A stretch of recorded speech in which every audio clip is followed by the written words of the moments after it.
একজন বউ আর মেয়ের মধ্যে সারা জীবন ধরেই পার্থক্য করে আসা হয়।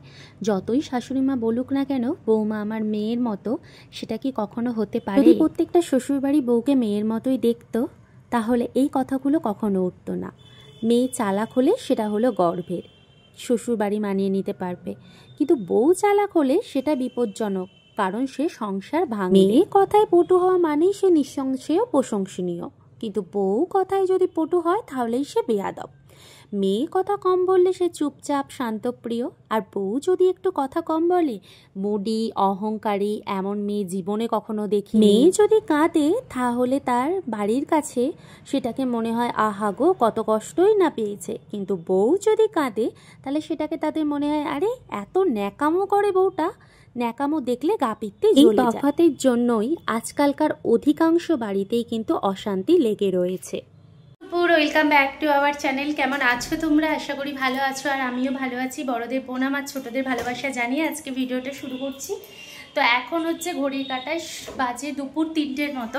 এখনও কিন্তু আমার ভাত খাওয়া আজকে হয়নি, অনেকটা লেট হয়ে গেছে। তো রান্নাবান্না করে আজকে করেছি স্নান, কারণ এত পরিমাণ গরম বাইরে, গরমের চোটে রান্নাবান্না সেরে নিয়ে তারপর স্নান করেছি। তো এদিকে হচ্ছে বাসন টাসন মাজা হয়ে গেছে আর রান্নাবান্না ওখানে করে রেখে দিয়েছি। তো চলো তোমাদের দেখাই আজকে রান্নায় কি করেছি। তাই বলবো কখনোই বলো না বৌমা আমার মেয়ের মতো।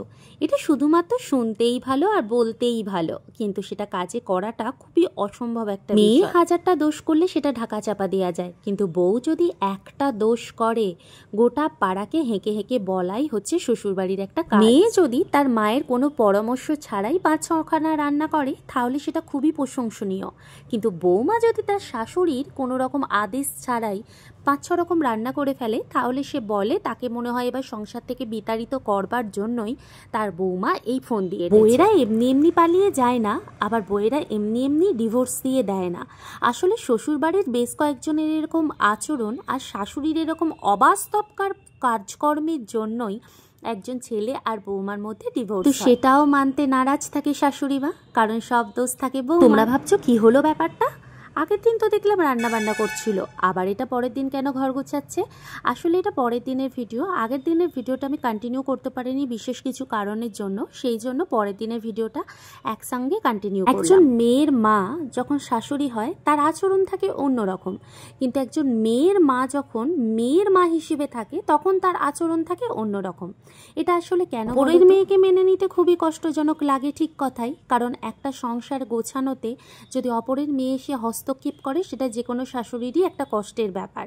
তা হলেও তুমি যদি তোমার ছেলের মুখের খুশির দিকে তাকিয়ে সবকিছু সহ্য করো, দেখবে তুমি অবশ্যই চাইছো তোমার পরিবারকে একটা মেয়ে এসে মেনে নিক, কিন্তু সেই মেয়েটাও তো চায় তোমরা তাকে মেনে নাও। এই চিরান্তর ঘটনা সারা জীবনই ঘটে যাবে, যতদিন সংসার আছে ততদিন এ নিয়ম চলবেই।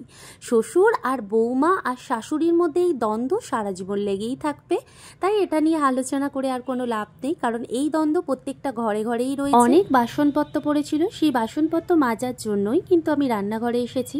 তো এখন বাসনপত্র মেজে নিচ্ছি, তারপর কাজ টাজ করবো। সকাল থেকে ঘুম থেকে উঠে প্রত্যেক দিন এত কাজ থাকে, আর এই কাজের মধ্যে থাকতে থাকতে এত বিরক্ত লাগে। এখন মনে হয় হাজবেন্ডটা কবে যে বাড়িতে আসবে আর তার সঙ্গে একটু বাইরে ঘুরতে পারবো, তাহলে বেশ মনটা একটু ভালো লাগে। ব্যস্ততার মধ্যে দিয়ে প্রায় দিনটা কাটছে, 1টার মতো বেজে গেছে। এখন যাব স্নান করতে। আমি মোটামুটি সমস্ত সবজি কেটে টেটে রেডি করে রেখে দিয়েছি। এই যে দেখো এখানে মাছ আর ভেন্ডি কেটে রেখেছি। তো আজকে রান্না হবে মাছের ঝাল আর ভেন্ডির ঝাল, আর হবে ভাত। তো এখন যাব স্নান করতে। তো চলো এখন যাই স্নানটা করে আসি, কারণ অনেক লেট হয়ে গেছে, প্রায় এখন ঘড়ির কাঁটায় বেজে গেছে 1টার মতো। তো চলো স্নানটা সেরে নিই। এখন রান্নাঘরে রান্না করব বলে এসে গেছি, আর আজকে কিন্তু রান্না করব ভেন্ডির ঝাল। যেহেতু বেশ কয়েকদিন ধরে অনেক ভেন্ডি ফ্রিজের মধ্যে ছিল, তার মধ্যে কিছু নষ্ট হয়ে গেছে আর কিছু ভালো ছিল, তো যেগুলো ভালো ছিল সেগুলোকে বেছে বেছে আমি কেটে নিচ্ছি। আর যেগুলো হচ্ছে খারাপ ছিল সেগুলোকে ফেলে দিলাম। একদিকে রান্নাবান্না বসিয়ে দিয়েছি আর এখানে এখন আমি পুজো করতে চলে এসেছি। পুজো করা কমপ্লিট হয়ে গেলে আবারও যাব রান্নাঘরে। পুজো করা কমপ্লিট হয়ে গেছে। এই যে দেখো, ওপর থেকে কিন্তু আজকে ফুল আনিনি, ফুল আনতে যাওয়ার সময়ই নেই, সেই জন্য যাইনি। তো এমনি ধূপ জল বাতাসা দিয়েই আমি পুজো দিয়ে দিয়েছি। আর এই দিকের বিছানাটা কিন্তু গুটিয়ে দিয়েছি, ওই দেখো, কারণ দুটো বিছানা তো শোয়া সম্ভব নয়, আর বাড়িতে যেহেতু বিছানা পেতে রাখা উচিত না, তো সেই জন্য বিছানাটাকে গুটিয়ে রেখেছি। ঘড়ির কাঁটায় বেজে গেছে প্রায় ওই তোমার 1:30 2টোর মতো বাজে। তো এখন গোপালদেরকে স্নান করাবো। আজকে কিন্তু আমার গোপালদের স্নান করাতে অনেক দেরি হয়ে গেল গো, সত্যি অনেক, মানে অনেকটা দেরি হয়ে গেছে। তো এখন গোপালদের স্নান করিয়ে আগে ওদেরকে খেতে দিই। এই যে দেখো, জলে বসিয়ে দিয়েছি দই রত্নকে আমার। আত পাগল মানুষ রয়েছে এবং মানসিক দিক থেকে তারা বিকীর্ণহীন মানুষ, তারা আমার গোপালগুলোর ওপরও হিংসে করে। আমি গোপালকে কেন থালা ভর্তি করে খেতে দিই, আমি গোপালকে কেন ভালো করে সেবা করি, সেটা নিয়েও তাদের সমস্যা। আচ্ছা বলো তো, আসলে তোমাদের সমস্যাটা কি, আমাকে নিয়ে নাকি আমার এই ছোট ছোট দুটো বাচ্চাকে নিয়ে? এই যে দেখো, এনারা সারা দিন এই বিল্ডিংয়ের কাজ করে আর অবশেষে বালির মধ্যেই ঘুমিয়ে পড়েছে। কতটা খারাপ দেখতে লাগছে, তাই না?